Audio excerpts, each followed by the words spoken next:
Assalamualaikum warahmatullahi wabarakatuh.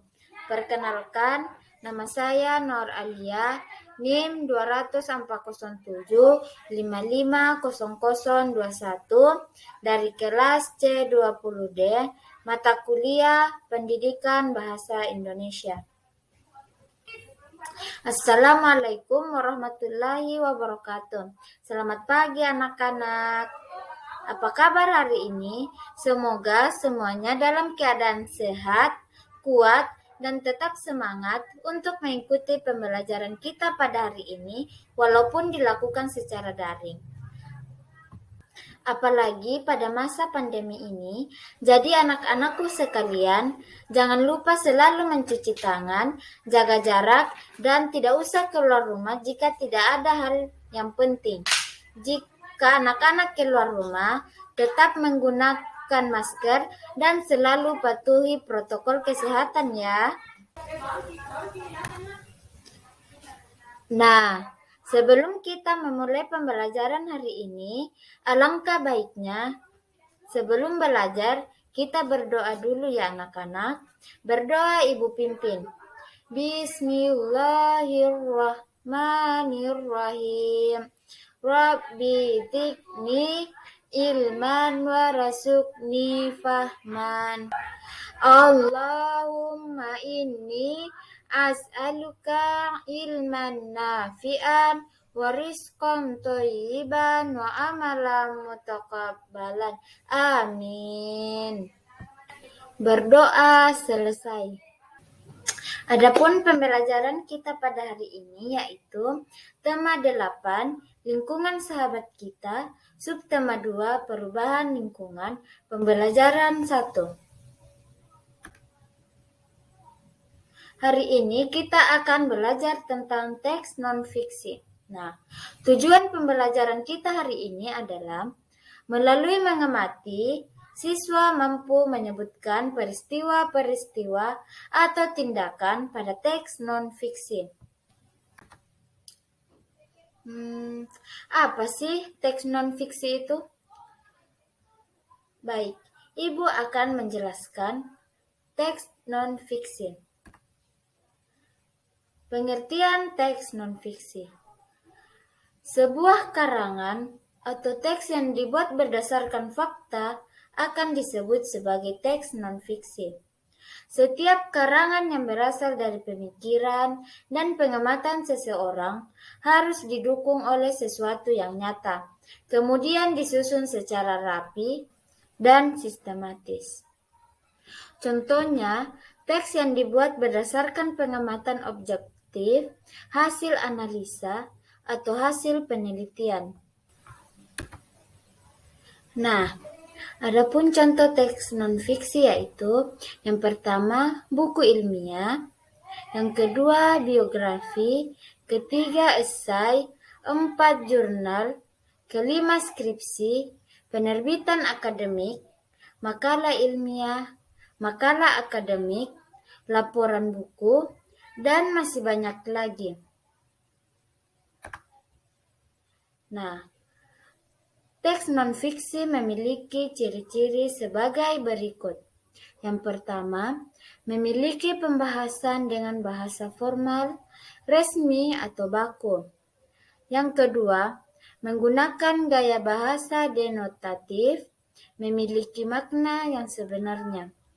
Ketiga, tersusun atas fakta dan data yang nyata. Yang keempat, ditulis secara runtut. Yang kelima, merupakan temuan baru atau penyempurnaan temuan lama.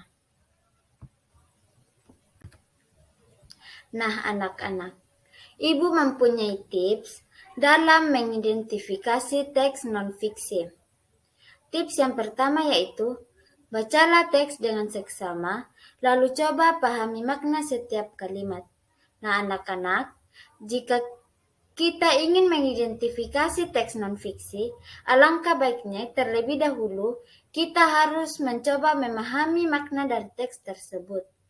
Kita harus mencoba membaca teks tersebut sampai kita memahami apa maksud dari setiap kalimat yang ada pada teks non-fiksi. Nah, tips yang kedua yaitu mencari kalimat utama akan sangat membantu dalam proses mengidentifikasi teks non-fiksi. Nah, dalam tips yang kedua ini, anak-anak diminta untuk mencari kalimat utama setiap teks yang ada dalam teks non-fiksi, sehingga memudahkan anak-anak untuk menentukan kalimat utama pada teks tersebut. Nah, tips yang kedua yaitu tentukan ide pokok dengan menggunakan kata kunci. Dengan tips ketiga ini, anak-anak bisa menentukan ide pokok suatu teks terlebih dahulu, sehingga memudahkan anak-anak untuk mengidentifikasi teks non-fiksi. Nah, anak-anak, dalam menentukan ide pokok tersebut, kalian harus menggunakan kata kunci yang terdapat dalam sebuah teks non-fiksi, sehingga anak-anak lebih mudah dan cepat menemukan ide pokok yang ada dalam teks non-fiksi tersebut. Nah, adapun tips yang terakhir yaitu memanfaatkan kata tanya apa, kapan, siapa, di mana, mengapa, dan bagaimana untuk mencari tahu informasi penting yang menyajikan dalam kesimpulan. Nah, anak-anak, pemanfaatan 5W tambah 1H ini sangat bermanfaat untuk anak-anak. Karena dengan pemanfaatan 5W tambah 1H ini, anak-anak bisa lebih mudah menentukan kalimat utama, ide pokok dalam suatu teks non-fiksi. Sehingga anak-anak juga lebih mudah menyimpulkan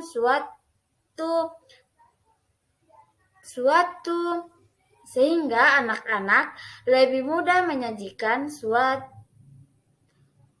masalah dan mengidentifikasi teks non-fiksi tersebut.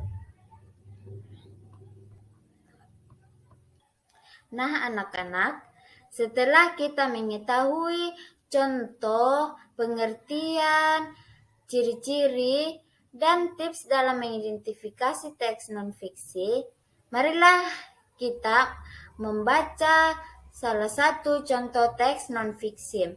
Nah, Ibu akan membacakan teks non-fiksi yang berjudul Siklus Air Tanah. Anak-anak, saya minta untuk selalu memperhatikan teks non-fiksi yang Ibu baca ya anak-anak. Siklus air tanah. Proses siklus air tanah menyebabkan air bergerak meninggalkan tanah ke udara. Selanjutnya, air turun lagi ke tanah dalam bentuk air hujan. Nah, air yang turun ke tanah ini yang masuk ke sungai, aliran air di sungai ini akan terkumpul kembali di laut. Selain masuk ke sungai dan mengalir ke laut, ada juga air yang mengenang membentuk danau. Air yang turun ke tanah ada yang masuk dan bergerak ke dalam tanah melalui celah-celah dan pori-pori tanah serta batuan. Air yang masuk ke dalam tanah ini kemudian menjadi air cadangan atau disebut sumber air. Air cadangan akan selalu ada apabila daerah peresapan air selalu tersedia.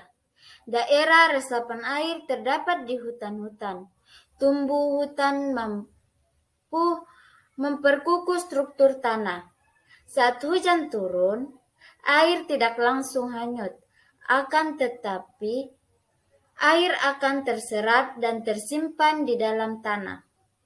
Air yang tersimpan dalam tanah akan menjadi air tanah. Air akan lebih mudah meresap jika terdapat banyak tumbuhan. Air yang meresap akan diserap oleh akar tumbuhan tersebut.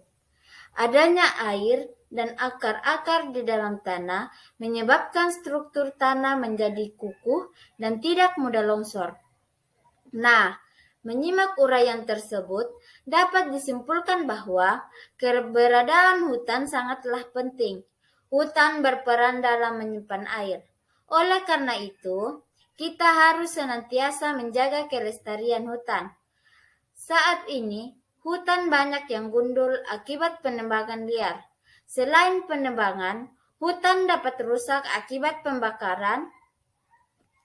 Pepohonan di hutan ditebang atau dibakar dengan alasan tertentu, seperti untuk membuka lahan pertanian, perumahan, atau industri.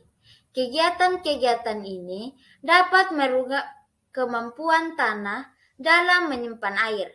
Akibatnya, pada saat hujan terjadi, banjir, dan pada saat kemarau, banyak daerah mengalami kekeringan. Pembangunan jalan yang menggunakan aspal atau beton dapat menghalangi meresapnya air hujan ke dalam tanah. Akibatnya, pada saat hujan, air tidak dapat meresap ke dalam tanah. Hal ini menyebabkan terjadinya banjir dan air mengenangi jalan-jalan. Nah, apa akibatnya jika daerah resapan air semakin berkurang? Apabila daerah resapan air semakin berkurang, cadangan air di bumi ini semakin menipis. Hal ini dapat mengakibatkan sungai-sungai dan danau menjadi kering. Keringnya sungai dan danau menyebabkan proses penguapan semakin menurun. Menurunnya proses penguapan ini menyebabkan berkurangnya pengendapan titik-titik air di awan. Keadaan ini tentu mengurangi terjadinya hujan. Nah, inilah salah satu teks non-fiksi yang Ibu bacakan. Baiklah anak-anak, setelah Ibu membacakan teks non-fiksi, Ibu meminta kepada anak-anakku sekalian untuk mengerjakan tugas yang Ibu berikan, yaitu menulis peristiwa yang terdapat pada teks non-fiksi yang tadi Ibu bacakan. Tugasnya dikerjakan sesuai pada gambar yang Ibu tampilkan yang anak-anak, dikerjakan dalam bentuk diagram alir dan berurutan. Nah, dalam pengerjaan tugas ini, anak-anak bisa dibantu oleh orang tua. Tapi ingat ya, tugas ini dikerjakan oleh anak-anak, bukan orang tua. Orang tua hanya bertugas untuk mendampingi anak-anak. Dan jika anak-anak mengalami kesulitan atau belum memahami, anak-anak bisa bertanya kepada ibu melalui chat WA ya. Nah, kesimpulan pembelajaran kita pada hari ini adalah teks non-fiksi adalah sebuah karangan atau teks yang dibuat berdasarkan fakta. Adapun contoh teks non-fiksi yaitu buku ilmiah, buku geografi, esai, jurnal, dan masih banyak contoh lainnya. Tujuan kita mengidentifikasi teks non-fiksi adalah untuk mendapatkan informasi penting dalam sebuah karangan atau teks. Nah, kita dapat mengidentifikasi teks non-fiksi dengan 4 cara. Yang pertama, membaca teks non-fiksi. Yang kedua, mencari kalimat utama. Ketiga, menentukan ide pokok pada kalimat atau teks. Dan cara yang keempat yaitu menggunakan kalimat W tambah 1H. Itulah kesimpulan pembelajaran kita pada hari ini. Ya baik anak-anakku sekalian, tetap semangat dalam melaksanakan pembelajaran. Jangan mudah menyerah, selalu jaga kesehatan, apalagi pada masa pandemi saat ini. Sekian pembelajaran dari Ibu. Sebelum menutup pembelajaran kita, alangkah baiknya kita berdoa sesudah belajar.